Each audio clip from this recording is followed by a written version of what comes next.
টাউনশ্বিপটো দিনে দিনে বহুত বাঢ়ি গৈ আছে, তো বহুত গাড়ী ঘোঁৰা আছে, কিন্তু ওৰাঙৰ ৰাইজসকলে ডিজেলে হওক পেট্ৰলে হওক ভৰাৰ পিছত যথেষ্ট प्रॉब्लम हो रही है। पेट्रोल पंप है सविता एनर्जी सेंटर जो खुला है यहाँ पे, तो एक एकदम नया रिटेल आउटलेट है पूरी इस गांव के लिए, पूरी इस नेशनल हाईवे के लिए एक बहुत बड़ा देन है इंडियन ऑयल का।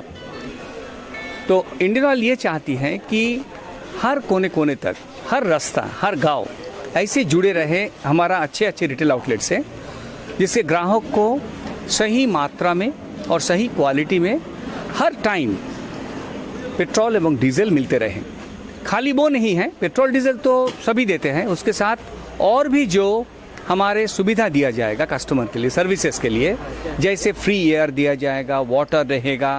यहाँ पे धीरे धीरे आप देखिएगा हम लोग छोटे छोटे कियोस्क खोलेंगे, कस्टमर सुविधा के लिए हम लोग यहाँ पे और भी एटीएम खोलेंगे। तो जो भी सुविधा यहाँ पे कस्टमर के लिए दिया सकता है हर रिटेल आउटलेट में, आप बाहर में भी देखते होंगे, वो सब यहाँ पे दिया जाएगा। अभी हाल में ये जो रिटेल आउटलेट आज चाहते हैं कि आपके जरिए सभी को रिक्वेस्ट करेंगे कि इसको पैट्रोनाइज करें और यहाँ पे आके खुद देख ले। जो डिस्पेंसिंग यूनिट्स दिया गया है ये सबसे एडवांस डिस्पेंसिंग यूनिट्स है, ये देश के लिए खाली बाहर के लिए भी। तो ये एडवांस टेक्नोलॉजी जो लाया गया है यहाँ पे, हमारा रिटेल आउटलेट फुल्ली ऑटोमेटेड रहती है। आप देखे हैं यहाँ पे